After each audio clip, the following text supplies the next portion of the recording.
but also a talk about the talk, which includes the talk, which is what I'll be giving today. And these slides that I made, you're welcome to use them.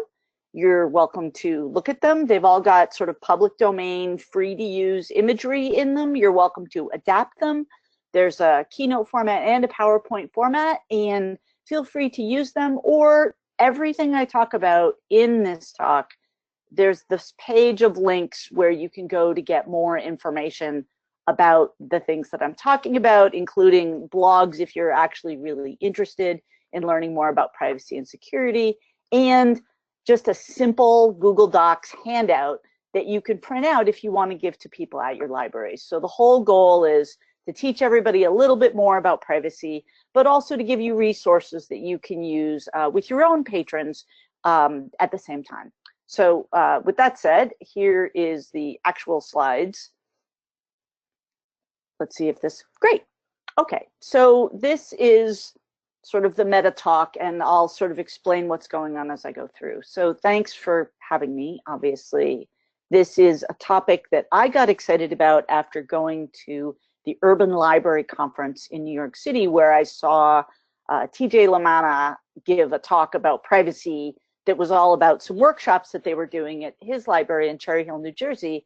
And I thought, you know, I could do something like that. Like TJ knows stuff about privacy, but not because he's a super expert all the time, but because he'd done some reading and decided that was what his patrons needed to know about. So I've been working on this talk on privacy. I also have one that I'm working on for this year, which is about scams, internet scams, because there's a lot of people who have a lot of concerns, and it's hard to get information on stuff like this because you can't necessarily find it in books, and the things that you find in regular media can be confusing. You're not sure if it applies to you. A lot of times people have questions that have to do with their personal situation that they can't get answered by reading a news article. So as I go here, I've got kind of one eye on the chat. If I say something that's completely super confusing, or you don't know what a word is, or you have like an immediate quick question, feel free to toss it into the chat.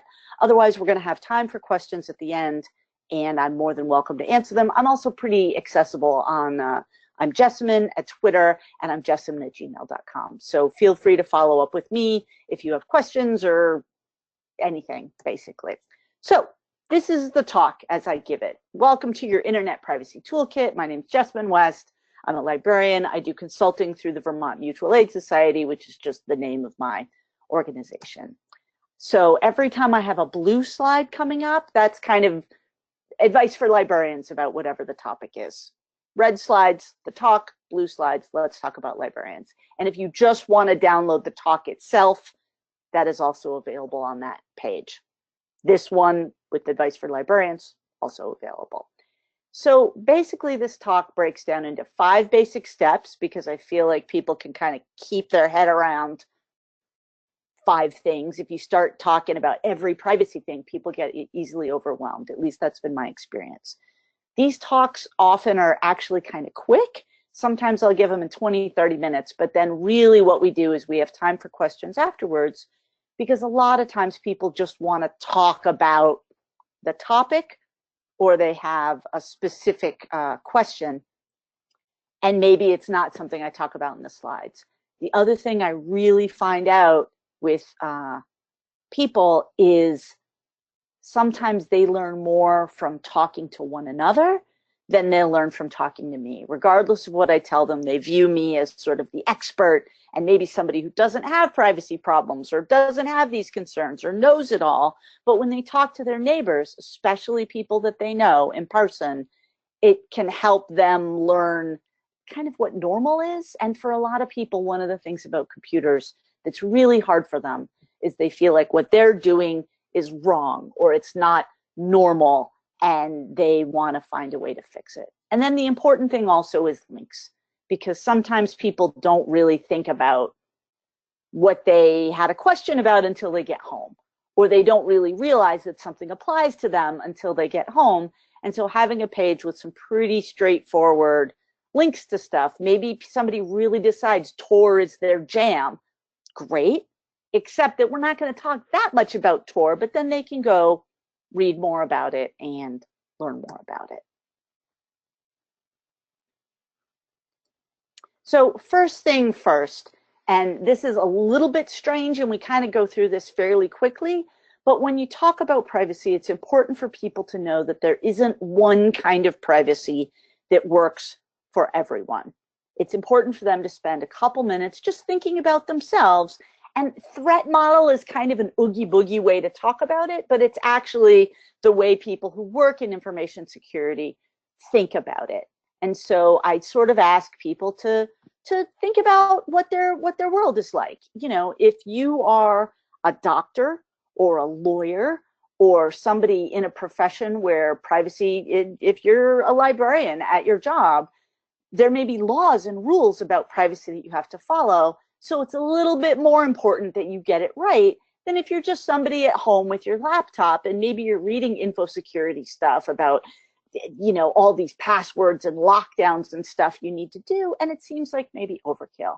Or maybe you're somebody who's in a sort of domestic situation where you have a partner or an ex-partner that might be a problem, and you might have to keep things a little bit more private than you would if you were just kind of living at home with your spouse. Or maybe it's a holiday and you want to go shopping and buy a thing for somebody in your family and you want to be able to keep that a secret.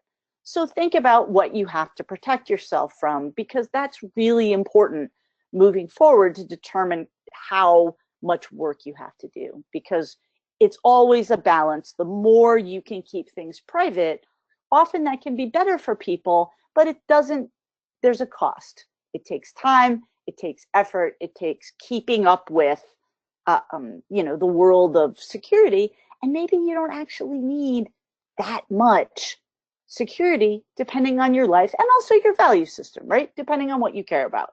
Like, I have a door at my house, I live in Vermont, that door stays unlocked unless I'm asleep. That wouldn't work for somebody who lived in a big city, and it's okay that those things are different. So think about yourself briefly. Threat model. And one of the things I tell people to think about is there may be laws, that's one thing. There's also kind of best practices. What do people in your community of practice do? Which is why I really enjoy getting together for conversations like this with professionals, so you can tell what people actually are doing, and then reasonable solutions, because obviously a perfect plan doesn't work if you can't implement it, if it's too hard or people don't understand it. And so we really want to try to stick to the practical, if at all possible, understanding that there's always a balance there. So the first thing I always talk about is passwords. Passwords are often a thing that people will argue about. Passwords are a thing that anybody who interacts with technology has to deal with, and they're complicated. In the world that I deal with, I do a drop-in time twice a week. People can come in and ask any technology question. And those questions used to be, you know, I need to get an email account, or I need to get on Facebook, or I'm having trouble understanding my digital camera. And now more and more, it's, I don't understand the cloud. I need access to a thing that I can't get access to, or often I forgot my password, or somebody who has an iPhone say they don't know the difference between the PIN they use to unlock their phone and their Apple ID, or their password that gets them into their email. It's confusing to people and it is frustrating for them. One of the things that I really try to do is help people have successes, whatever those successes are. So if it's remembering your password, great. If it's, hey, you forgot your password, but we can reset your password, great. If it's calling your partner at home so that they can read your password to you over the phone, great. Whatever the thing is, let's help people have successes so that they don't just feel about this, and so that they'll actually do things that are secure. So I explain to people who ask me, why does a password need a capital letter and a little letter and a special character and a number, and why does it have to be long? I just want to use my cat's name, which happens often, actually. And I do explain to people, you know, how a rough kind of dictionary attack works. And I don't really understand the technology behind it, but what I do know is a computer can run a list of passwords against a list of dictionary words. And so if your cat's called Muffin, a computer would be able to break into your account, and you might care about that. And so people came up with these techniques so that if you ran a dictionary list, or even a dictionary list where numbers were substituted for letters, say, it would take longer to break into those passwords. And sometimes that makes people feel better about the password situation that they feel stuck in. The next question people have the most often is, somebody told me not to write them down, and yet I can't remember this stuff. So what do I do? And I think we've all seen people who come into the library with their little password book. And frankly, as far as I'm concerned, if you can keep your password book secure, if you can keep it in your purse, if you can keep it on your person, if you can keep it in your special drawer at home, that's probably fine. It's actually more secure to have access to your passwords that you can find and remember than it is to have super long, super complicated passwords that you have to reset all the time with email. So I always tell people, I know this isn't necessarily the most private, most secure way to deal with your passwords, but please, if it'll help you remember them, write them down. And whenever I help somebody reset a password, I carry a little stack of index cards, or actually they're like the old catalog cards from my old library, and we write down not only what the password is, but what the login is and what it's logging into. Is this secure? No, it is terribly not secure. Does it help somebody who really just needs to figure out how to get back into their Pinterest account, Yes, it absolutely does. One of the other things I often talk about is, and this is a linked story in the list of links that I sent you, is the guy who told people, hey, you know what would be the most secure for passwords is if there was an uppercase and a lowercase and a special character and a number, and if it was more than 8 characters long, and if you changed it every 3 months. That guy who made those recommendations to the government that then became the recommendations that many, many websites try to follow now, that guy has actually since changed his mind, because what he saw was that realistically, creating those very, very difficult passwords actually made the computers less secure, because that was ultimately the goal, right? Because people would write those passwords down and people could get into them that way. There's a joke. I used to teach at the University of Hawaii, distance.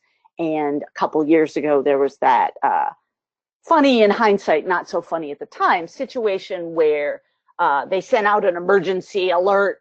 The Hawaii Emergency Alert System sent out an alert that said, there might be this imminent attack. And they followed up 15 minutes later with like, oh gosh, no, it was just a mistake. We used the website wrong. And then these guys were on TV for a long time talking about kind of what had happened. And you noticed, if you watch the TV broadcasts of the Hawaii Emergency Alert System, the people that tell you if there's a tidal wave or a nuclear attack or some sort of problem, that there were pictures of these guys sitting in front of their computers, and attached to their computers were Post-it notes with the logins for these systems. So people shouldn't feel bad if they can't remember their own passwords, but they should do a little bit better than having a password on their computer if they're going to be on national television. So funny joke, helps people feel better about what their own systems are, but it is really useful to know, and also useful to kind of understand some of the data breaches that have happened. So like the one I usually refer to, it was actually a year or two ago now, but the Yahoo breach, where Yahoo was afraid that they had lost login and password combinations. And maybe you have a Yahoo login, but you don't really use it, so who cares? But maybe you use that same login at your bank, or for your healthcare portal, or for something else. And so one of the things I do stress is, maybe you don't care if somebody gets into your Pinterest account, but if you use that same password for your bank, a breach at Pinterest could potentially give someone access to your bank information. And so I do encourage people, more complicated passwords, even if it's a hassle, for stuff like your bank. Or going back to the threat model, if you're a doctor or a lawyer or a librarian and you have access to patron information, for stuff like that. And for people who I feel like are up for it. Like some people just really struggle and I don't want to give them an extra layer of hassle. But for people who I feel like can really deal with it, something like a password manager, which can live, I mean, browsers will hang on to passwords if you let them. But a password manager like OnePass or LastPass, there's a couple that are good and many that are not really that great. But a password manager can help you keep track of all those passwords. I have a couple in my town. He's developing some memory problems, possibly. She's doing pretty good. I set them up with a LastPass account that they share so that she can keep track of passwords that he might not be able to remember. Is it perfectly secure? It sure is not. Will it solve a problem for this couple? Probably. And so being able to be flexible and help people find the tools that will help them, important. And then the other advanced topic is something like two-factor authentication. What that means is you log in and not only do you type in your password, you have to do something else. A lot of times it's receiving a text on a cell phone. It's a little tricky for me in rural Vermont because cell phones don't work everywhere. Not everybody has one. And especially actually one of the places I do drop-in time, cell phones don't work. It's ridiculous. So somebody has to go, if we're teaching two-factor authentication, maybe they sign up for it on their Google account or their Facebook account. Your bank almost certainly has this as maybe a mandatory option. And so people will get a text to their phone and then they have to go out to the parking lot in order to get a text that they come back in and type. So these things are complicated, but two-factor authentication almost guarantees an extra layer of privacy or security, but it's also sometimes an extra layer of hassle. Maybe somebody has to get a text or a phone call or an email, and you have to make sure they are able to get that two-factor authentication. Jennifer asked on chat if other people are having issues with sound. If you are, please say something in the chat so that we can make sure people are able to follow along.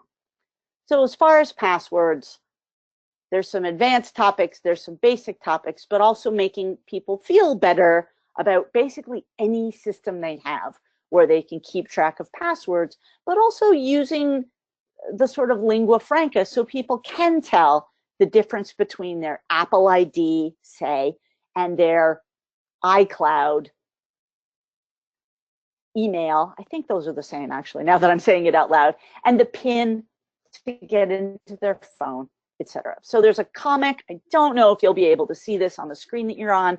It's linked in the list of links. It's an XKCD comic, which kind of talks about complicated passwords, how hard they would be for a computer to guess, and how hard they are for you to remember.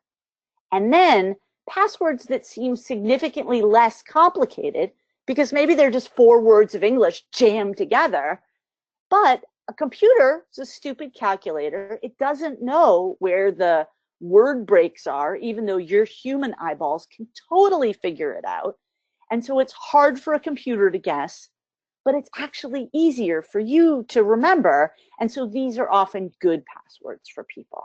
So I do tell people, you know, if you've got your cat or your kids or the things that are things that you could remember the year of your birth, but you feel that they might be too easy for someone to guess, maybe string together all your cats and kids' names. Maybe string together your birth year, your partner's birth year, something else. And then you get a password that's actually hard from a computer perspective, but not hard for you. So trying to help people solve these problems themselves is sort of an important part.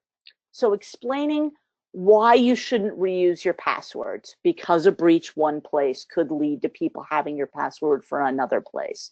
Explaining what you do. I know sometimes we don't want to get too much into our personal lives when we're talking to patrons with this kind of thing, but you know, telling people that I sometimes will write a password down, or telling people that many other people have a password book, even if maybe your nephew told you it's a terrible idea.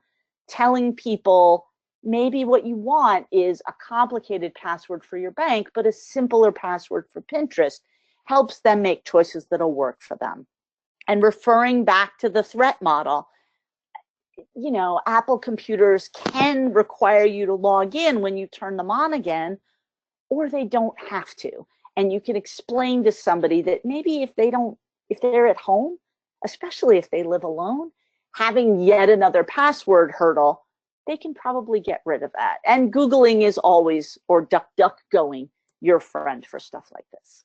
So the next thing I talk about is internet traffic. So maybe you hear this a lot when you hear articles about like never use public Wi-Fi to do anything. And then you're the library and somebody asks you, well, is it okay for me to check my bank account from here?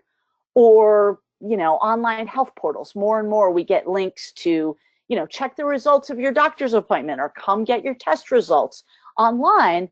But I don't know about you, but where I am, there are people who literally don't have the option to check these things at home, and they get scared because they read public reporting that's like, never use public Wi-Fi for anything, and they're not sure how to balance those two things. And so I do try to explain to people there's a difference between public Wi-Fi that's just something you're using at McDonald's or Starbucks or, you know, an airport, or you don't even know who it is, or the library where you know it's our connection, you know who your ISP is, it doesn't go through someplace hinky. I do mention words like sniffing, where people could maybe smell your browser traffic out of the air, just to explain that that can happen. And I do talk about the fact that there are things that you can do that will make those things more secure. You can use private browsing option. We'll talk about this a little bit more later, but a private browsing option on the browser you're using, even if you're using a public computer. And the most important thing I tell people, and this was a bigger deal 2 years ago than it is nowadays, but look for web addresses that start with HTTPS. And if you're a library, you can do people a solid by having the browser set up so that they can actually see the complete web address above their browsing session, not just kind of the friendly URL, which would be like, hey, yahoo.com, but like https://yahoo.com. And then they know it's a secure site. Not that it's so much of a big deal for people to know it's a secure site, but I think encouraging people to look at a web address is a thing that can help them feel a little bit more in control of their situation. So I talk through sort of the public Wi-Fi situation. I talk a little bit about sniffing. I talk about if you have a browser with HTTPS, that means the content you send is encrypted, which means even somebody sniffing it, and I know this sounds ridiculous, but it really is what they call it, wouldn't be able to get your password sort of out of the air. We have in Vermont, we have a, I don't know, cybersecurity Twitter account. I don't know what it is, but it's essentially a Twitter account that tweets out tips about how to be safer online. And in general, I appreciate it. But in general, they also tend to be overly, I don't even know the word, overly concerned, a little bit overly cautious. And so they'll say things like, don't ever use public Wi-Fi. And as the library, it's hard, right? Because you don't want to fight with people. A lot of people watch people fight about technology, and then they're like, I don't know what to believe. But, you know, as a library, I think it's really important to say, hey, it's okay to use public Wi-Fi if you know where you're connecting, if you know you've got a secure connection. And then for people, again, who need a more advanced level of security, I might talk about a virtual private network, or VPN.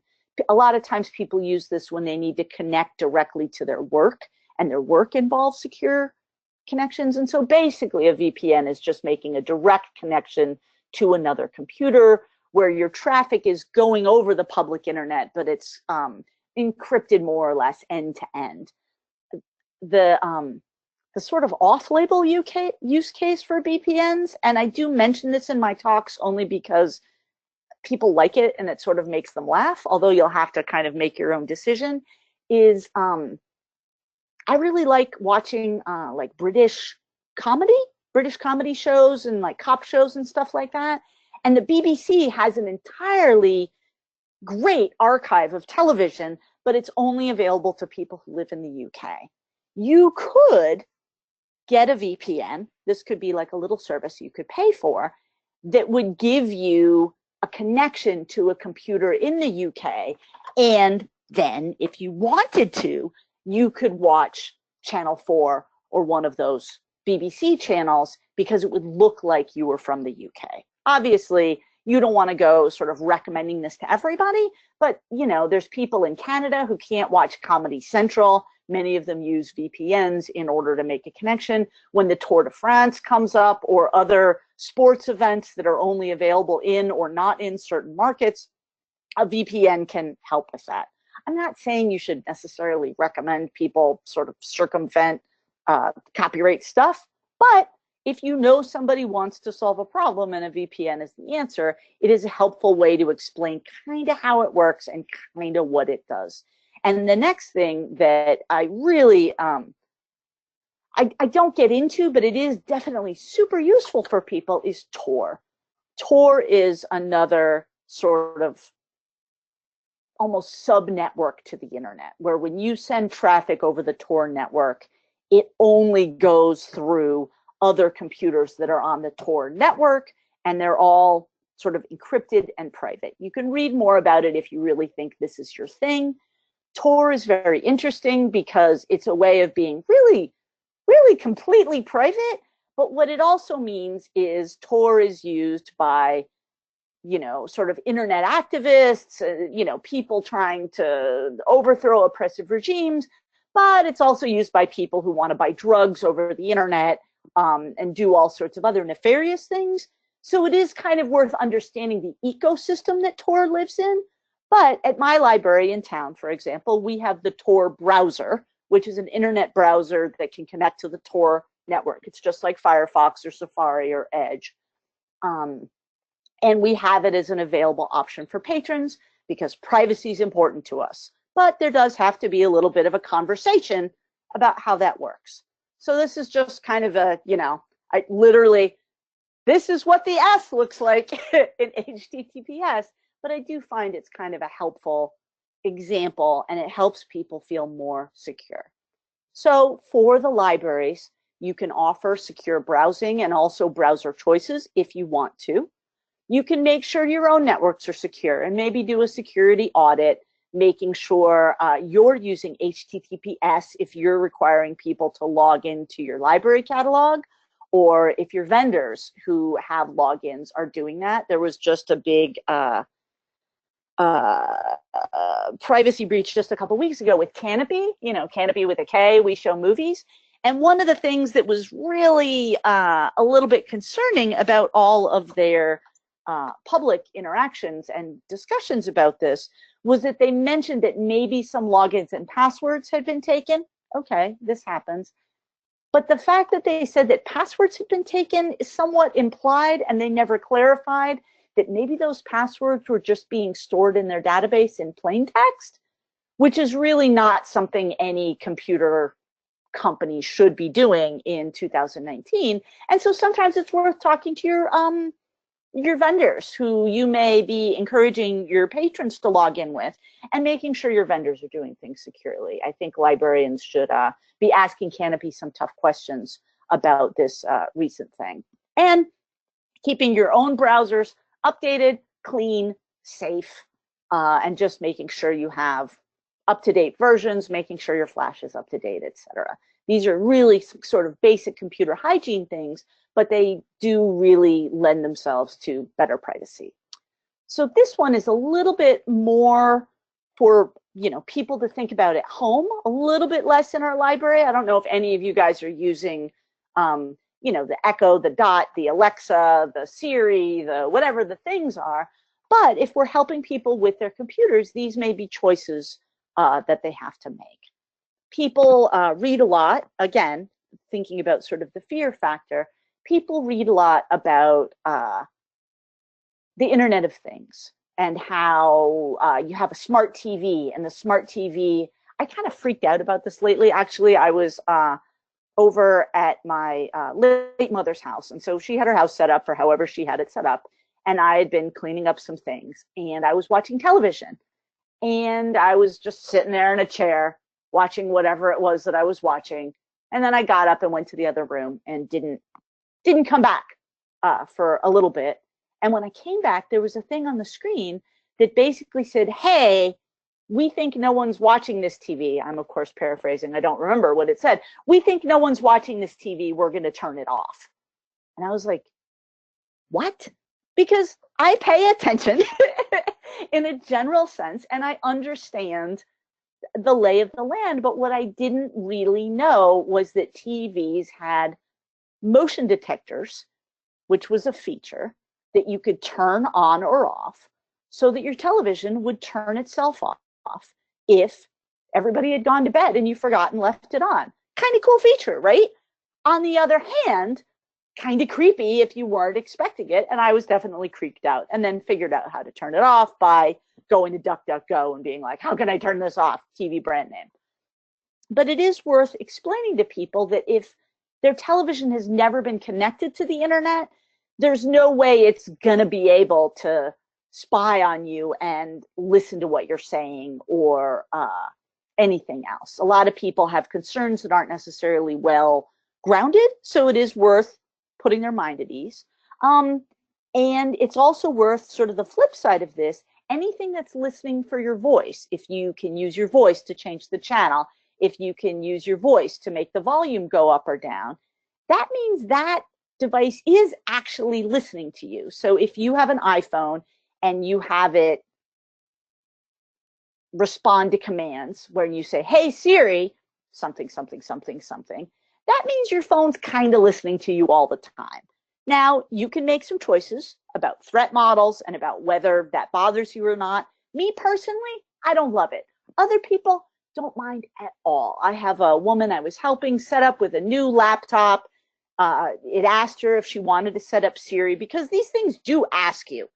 Tablets will ask you, the Kindle Fire will ask you if you want to turn on Alexa. Android phones, I don't know if Android phones ask you, but at any rate, these are conscious choices that you can make. I had a woman who was thrilled. She loves Siri. So quick question from Sue, if you have a hotspot, not cable, can your smart TV spy? If you have an open wireless network, sometimes the TVs can be set to just actively connect to an open wireless network. If you have a wireless network with a password, no, your TV can't connect unless you give it that information. But yeah, if you have a cable that connects right to your TV, possibly. If you have a hotspot, one of those 4G things, usually those have a password on them. At least that's been my experience. So no, but it is worth checking, right? And you should be able to dig around in your TV's innards and figure it out. And you will notice that I do use words like spy, because I do find this stuff a little bit nefarious in a way. But for patrons who are kind of excited about this, I don't want to harsh their mellow, but I do want to kind of explain the lay of the land. And so, thinking about if it is listening for your voice, it is paying attention all the time. That said, you read a lot of people talking on Facebook or Twitter, like, I was talking about this new medication I'm taking for something, and then I started seeing ads for that on Facebook. At this juncture, we do not know that that is a thing that is actively being done by companies for the most part. It is definitely a thing they could be doing, but I do try to also downplay the paranoia, but explain to people how it can work. I also explain to people a little bit of etiquette, that if you do have like one of these Alexas in your house and you have friends over, it's often worth letting them know that, hey, this thing is listening to everything we say, or turning it off or something, so that other people are giving consent the same way you did or you might have.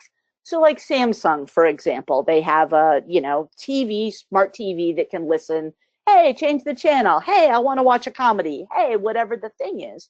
They do have this warning, which includes, if your spoken words contain personal information, that information actually is captured and transmitted to a third party through your use of voice recognition. And the reason I have that highlighted is because maybe you trust Samsung, right? Maybe you think Samsung is just the best. You've had Samsung phones since forever. The fact that they catch on fire, you don't care, and you trust them. But it's worth knowing Samsung's not the only person that maybe is having access to your personal information, just so you know. And again, people can make the choices they want that work for their lives, but it is worth understanding that once you kind of give this permission up, Samsung may actually share it with other people the same way people can, you know, you share your information with them, but they may market it to other people, etc.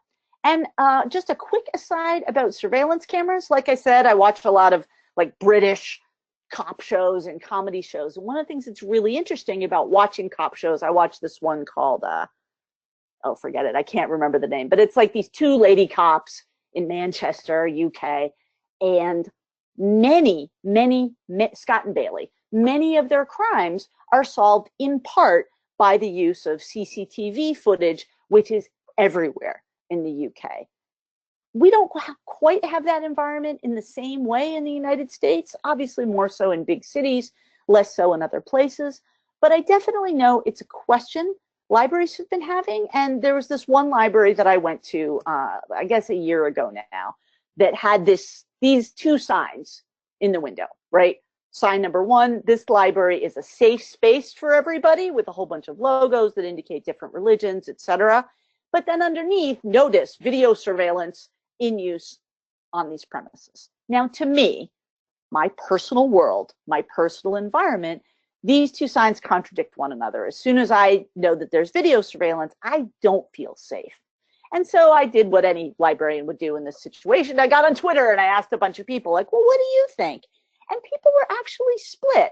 Not split 50-50. I think more people found this a little not to their liking. But there were a lot of people who said, you know, hey, if I walk into a library and I know it's got cameras, I feel a little bit more safe because I feel like somebody's not going to go harass me in the stacks or harass me anywhere, frankly. It was often young women, though not entirely, or librarians were saying, you know, we need this to keep people from stealing stuff, and it means we don't have to have line of sight to the entire library. And so, like everything in the world, it's complicated, right? But it is worth thinking about these issues and thinking about kind of what works for you.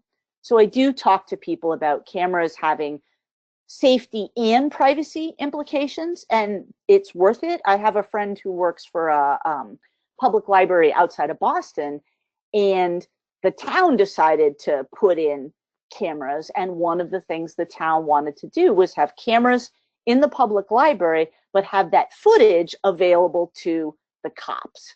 And the library had feelings about that. They didn't necessarily feel that was right. They felt that that would interfere with patron privacy.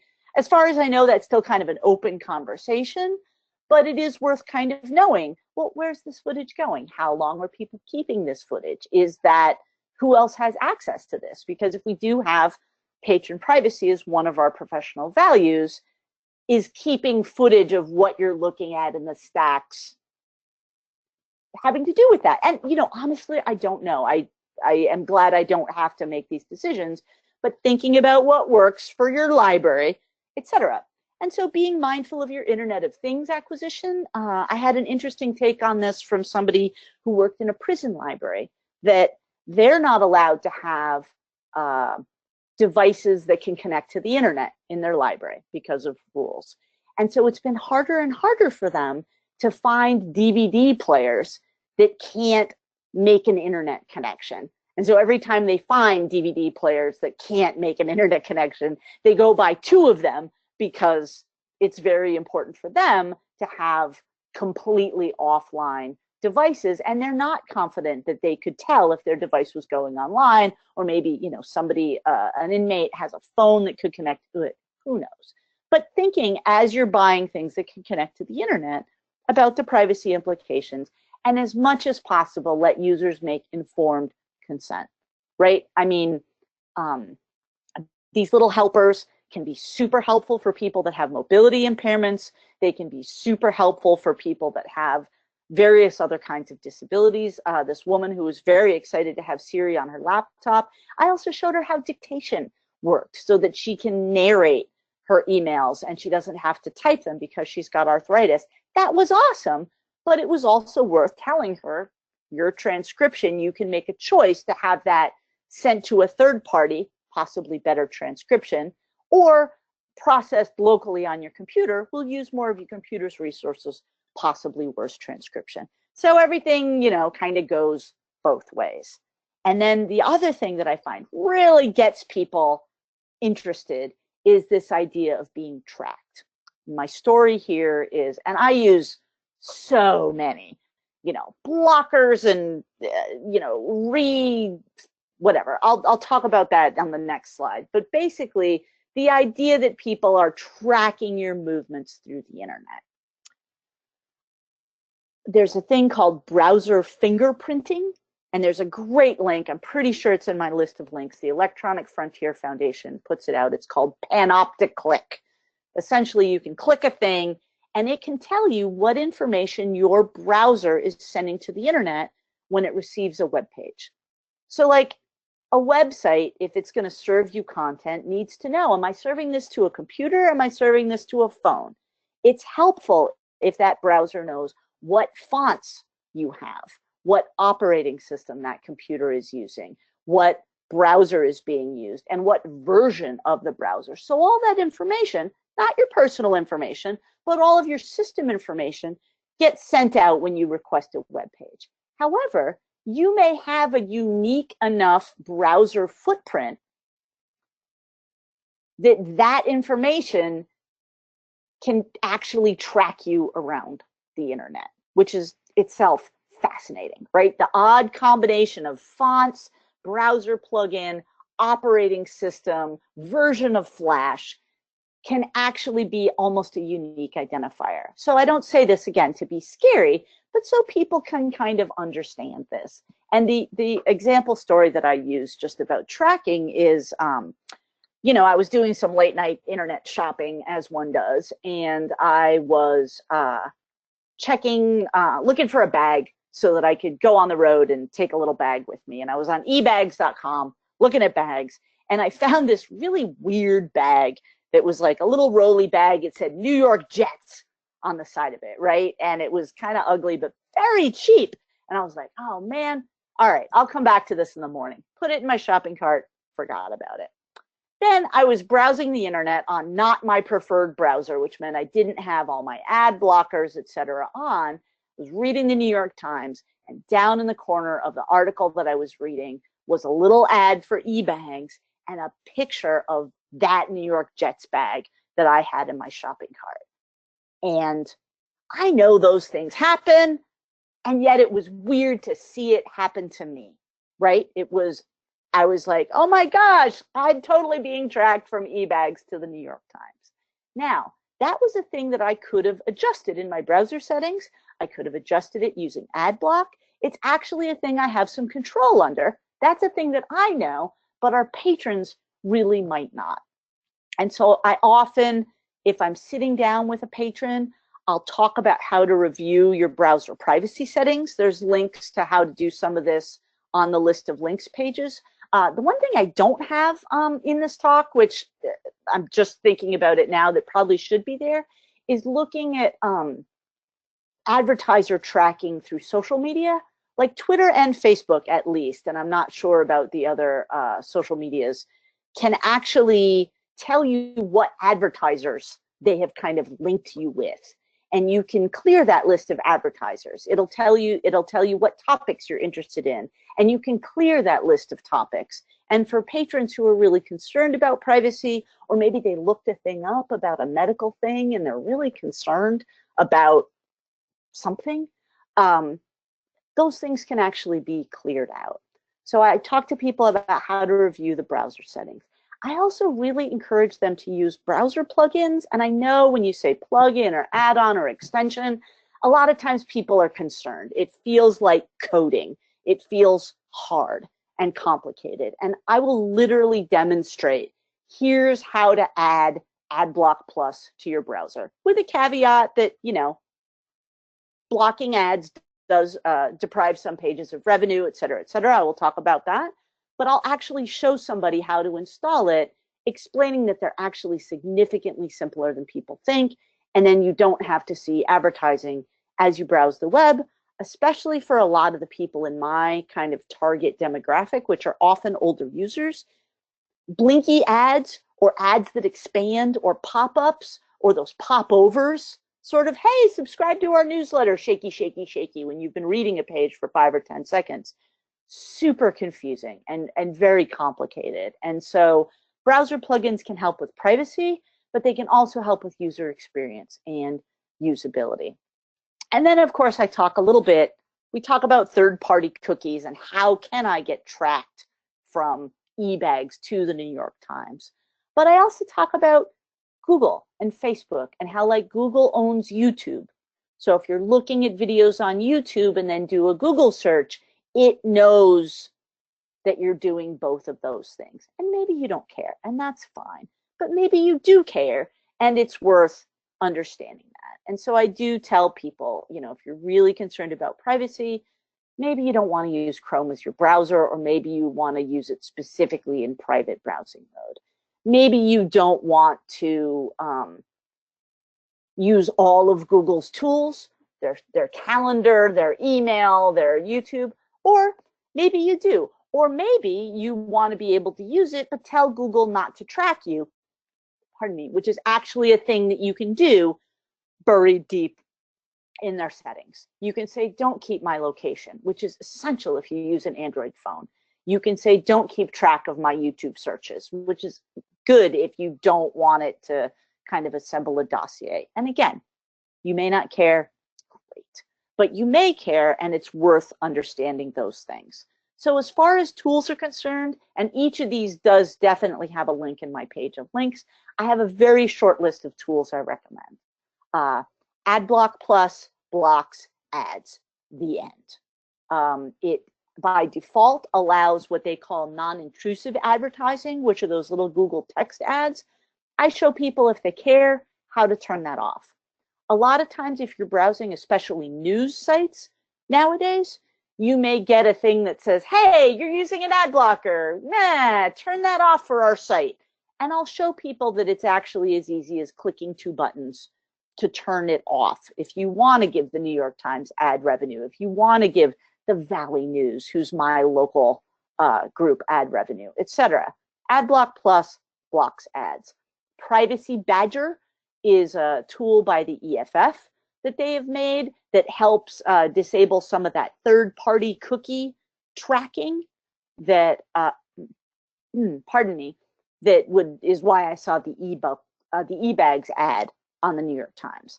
And so maybe that helps you solve a problem. Privacy Badger can occasionally break sites, like our local PBS affiliate. It has videos that you can play through their website, but the videos come from a different web address than the web page. And so until you turn Privacy Badger off, that web page doesn't work. So it's worth knowing that why it can sometimes break and turn it off. HTTPS everywhere used to be a bigger deal. More and more sites use HTTPS, and more browsers are defaulting to it. But in this case, you know, if I typed http://yahoo.com into a browser bar and I was running HTTPS everywhere, it would add the S for more secure browsing. And then a little bit of social media commentary. There are actually ways to control your social media experience that people may or may not care about. This is both a privacy thing, but also a usability thing. It works less on mobile, so less on your phone than in person, but there's a tool called FB Purity. I think they call it fluff busting purity or whatever, because Facebook said you can't use our name. If you use it on desktop, it'll let you always see the new things first from Facebook, not what the algorithm wants you to see. It'll let you block keywords, so you can block stuff you don't want to see. It's got some interesting features. You can actually block baby pictures if you just don't want to see baby pictures or pet pictures. It'll block game requests. You can basically, if you use Facebook on desktop, use this tool, which is a little confusing but not super bad, to make it the way you want it, which is nice. The other picture next to it, allowing comments from Instagram, will allow you to limit who can comment on your Instagram. Maybe only people you follow, maybe only your followers, maybe people you follow and your followers, etc. But it's worth understanding settings can help people be more in control. And the thing at the bottom, which is just a little thing that says content country Germany, one of the things that's interesting about Twitter, and I'm somebody who uses Twitter and enjoys Twitter and recognizes that Twitter is deeply problematic for a lot of people for a number of reasons, but one of them is Nazis. One of the things that's interesting to know about Twitter is that Twitter is an international company, and different countries have different laws. Germany has a law against Nazis. So if for whatever reason you're somebody who's on Twitter and you like to fight about politics with people, which I rarely do, but maybe you do, and so you find out that people show up in your mentions a lot, saying nasty white supremacy things, you can actually go to Twitter, go to your settings, tell Twitter you live in Germany, and you'll suddenly won't see white supremacists anymore because Twitter actually has the power to block them. The reason I mention this in my talks is because it's not so much that I think most people have trouble with Nazis on Twitter, but it is worth understanding software is adaptable. You can make it do what you want.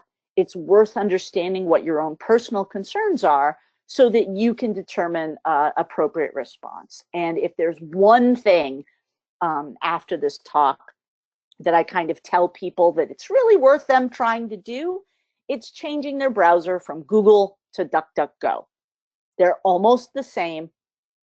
DuckDuckGo doesn't track you. It's got a friendly duck. And you don't get a lot of the kind of stuff Google's trying to push on you, which is often social media stuff, an awful lot of Pinterest. And like I said, it doesn't track you. It's very easy to change DuckDuckGo to your default search engine in any browser, including, I believe, your phone.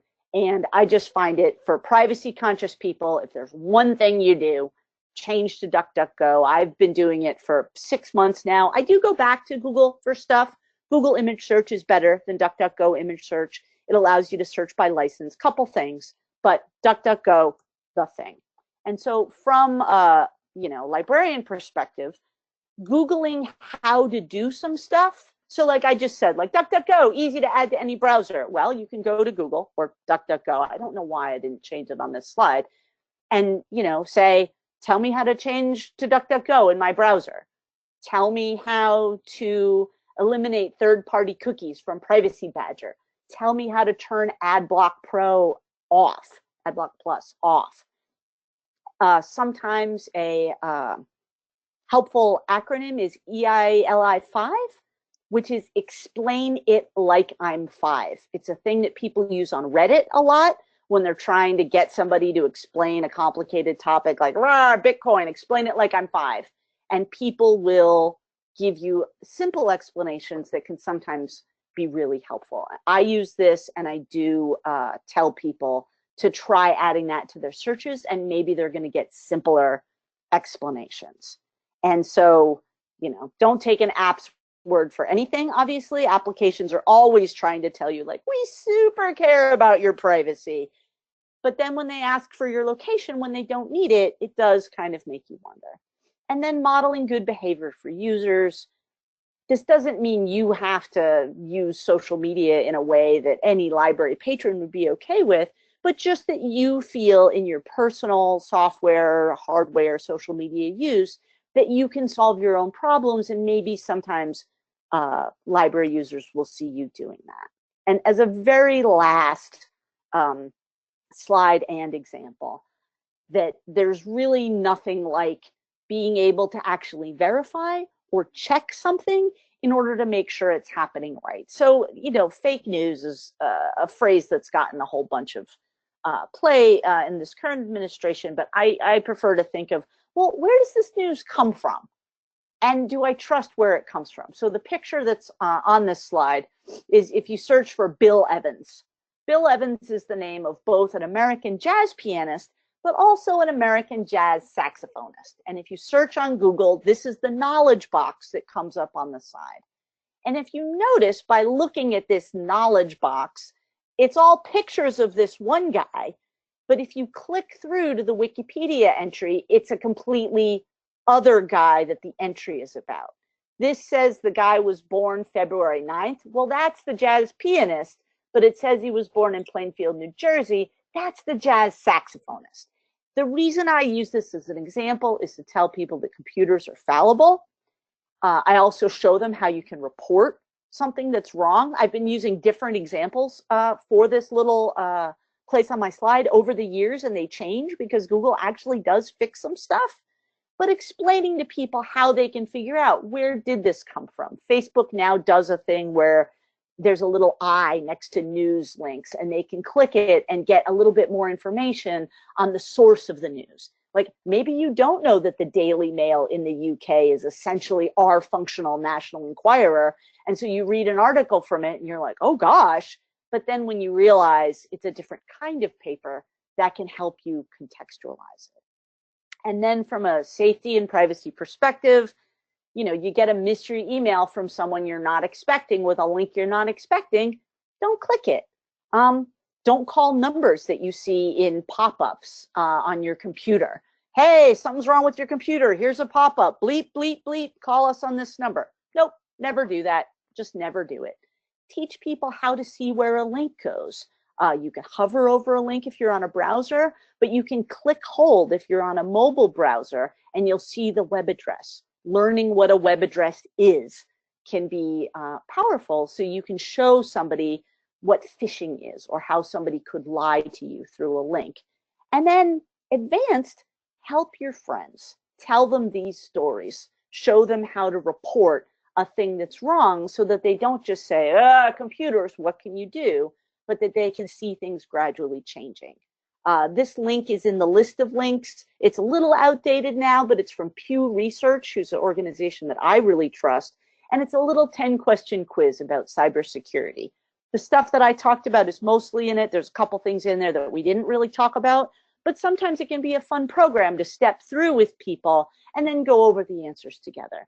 Because the answers will also tell you not just like, yeah, you're right, no, you're not right, but they will tell you that, like, what the answer is, but how many people got this answer right or wrong. And sometimes you can feel a little bit better about, you know, how you did by knowing other people maybe don't even know as much as you know. And so lastly, the only way you can have perfect privacy is if you live in this little house up in the mountains and you don't have a connection to the internet. And even so, you know, Google Street View is probably flying over your house, right? So it's worth letting people know in a friendly way, not in a defeatist way. There's no such thing as perfect privacy, but that's okay. But you can improve the privacy you have. And really part of our job, I feel like, as information workers with patrons, is helping them feel good about being able to make a choice that works for them and helping them feel like they're making an informed decision. And so, you know, I often tell people, this is the little library in my town, although this is a postcard from 100 years ago, but it really does look like that. Tell people that they can have stuff checked out at their library, and that often a librarian can give them good and extra advice on how to do this stuff right. So I appreciate very much your attention. We've got now 15 minutes if people have questions, other things they want to talk about. Again, the link, librarian.net/talks/privacy for this talk, the talk inside the talk, the slides, the notes, and I appreciate your time. Feel free to hit me up on email if you don't have any questions right now. Thanks, Jessamyn. Let's give folks a couple of minutes to enter their questions into chat if they have them. And I do want to remind people that we will share the recording and the slides from today's conversation as well.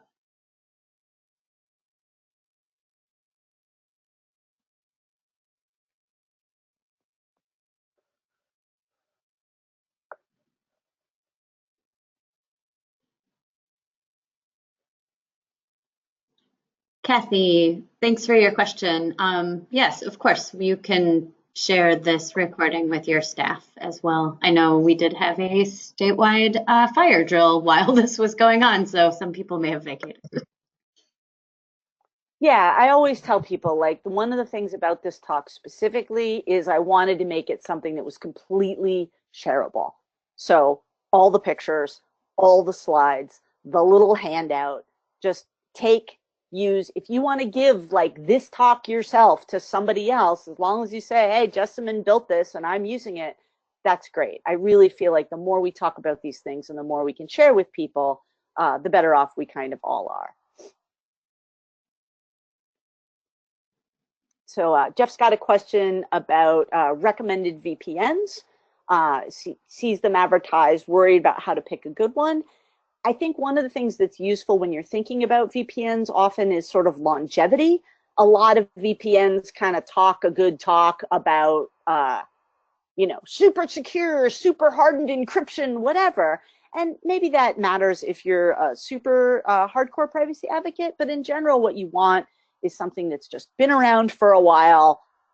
People continue to use it. I often will like search DuckDuckGo and be like, name of VPN and, security, safety. I see what other people recommend at the bottom of my notes.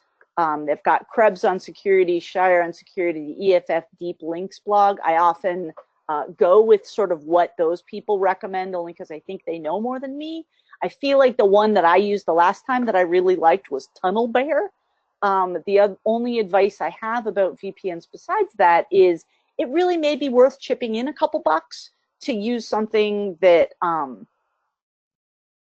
may cost a little bit of money, but also it means you're a customer. You're not just using something free that might change for no reason, et cetera, et cetera. So there are ones that are very simple that plug into your browser. There are also ones that are a little bit more complicated that you have to set up. I should probably actually look into that and find a couple because I don't use one currently. But when I used to, I think it was a very simple plugin called Tunnel Bear. I don't know if anybody else in the group has a VPN that they've used that they like. Another question here from Mary. Jessamyn, do you have a favorite source you check for keeping up with privacy subjects? Yeah, basically, I follow the EFF on Twitter so that I kind of know what the big issues are. The EFF are a little bit more serious about privacy than I am, and so I do try to realize that what they're saying is like terrible, horrible, and awful. I may merely only think is terrible, but I do find that they're very readable, that they have people who can write. Mozilla, who are the people who make the Firefox browser, they have a blog that is really helpful, and when they post sort of newsy things, I think that it's really helpful. At the bottom of the page, again, like I said, Krebs and Schneier and EFF and Decent Security. Let me see if Decent Security still, I checked all these links. Yeah, Decent Security is like a getting started page, which is lovely because it really uses kind of simple explanations to tell you fairly complicated things. Like, okay, you've got a Windows machine and you need to have it secure from the beginning, and it's sort of useful. And so this person is actually a guy who, I believe it's a guy, sorry, a person who has a blog and does some of this other stuff. You can also hire them to fix things. But I find what's really helpful is people who are writing in ways that I can understand, even if the stuff they're talking about may be slightly more basic, it can at least give me somewhere to go. And the weirdest thing, my last piece of advice is, one of the things that can be really challenging is finding good print material, which I think is what a lot of people kind of want and expect in the library, because it's hard to find stuff that's up to date because privacy and security keep changing. A lot of times, one of the places that I do get started is Wikipedia, which I know has kind of a, hit or miss reputation, but not just for, what does this topic even mean? What is a VPN? How does it work? What is it doing? Tell me more about Tor. But one of the things I like about it is, especially for big topics, it's often free of that advertising speak that makes it difficult to, find a good VPN, because you wind up with these 5 best VPN articles that are all trying to sell you something. But you can also dive down to the links at the bottom and read what's possibly more complicated reporting, read actual white papers, read in-depth stuff, but you can start from something that's written for a general audience and then go a little bit more specific from there. One of my favorite talks that I ever went to on a privacy related topic was actually given by a cataloging librarian. You know, I think it may have been at the Wisconsin Library Association 2 years ago. I'll have to go look it up. But it was a cataloging librarian who was talking about the dark web, which is essentially parts of the internet that you can only access through Tor or through these hidden networks. And she was doing research on it to try and figure out what it was and to try and explain people. Oh yeah, great. It was Ruth Trupiano from Milwaukee. So good. That program was amazing because Ruth is just your average librarian, right? Like Ruth is a person people know. She is, you know, by all accounts, kind of normal. And the thing I loved about that talk was I felt like people in the audience, Rose, sorry, thank you, that people in that audience were like, if she can get her head around it and understand it, I can get my head around it and understand it. And so one of the reasons I love trying to encourage people to speak at their own libraries is because a lot of times, you know, I'll kind of parachute in from away and be like, I'm Jessamyn and I know privacy. And, you know, you may not know that I'm just this kind of public librarian from rural Vermont, but I feel like there's a distance between me and the people listening. Whereas if it's their own librarian or somebody at their own library conference, and especially someone who's talking about their journey, right? That sounds weird to say, but like they talk about their process and how they found out about it and what they learned and all that kind of stuff, I feel like it really clicks for people that are paying attention. And one of my favorite things about that talk was watching people in the audience who clearly, many of whom were having kind of their first experience with the dark web, who were like, oh, I get it. And like, that's a moment I think that all of us as librarians are really hoping we can have with the people that we're talking to. And so that kind of thing, even if you don't feel like the hot shot on the topic, you know, having a situation where you're like, well, we're going to learn together, or, well, this is how I learned about it, can really send people home feeling deputized to go do a little bit more exploring on their own, which is so great when it works out that way. Any other questions? If something comes to you, you know, half an hour from now, feel free to drop me an email. Feel free to get me on Twitter. Feel free to, I don't know, hit me up on Facebook. Anything else? Again, I really appreciate your patience. I really appreciate your listening. I know webinars can sometimes be a difficult interface for people. I'm amazed so many of you stayed through the tornado warning. I guess we didn't have as many school librarians as we thought we did. And yeah, I look forward to hearing if you've got any more questions for me later. Thank you very much for your time. Thanks, Jessamyn.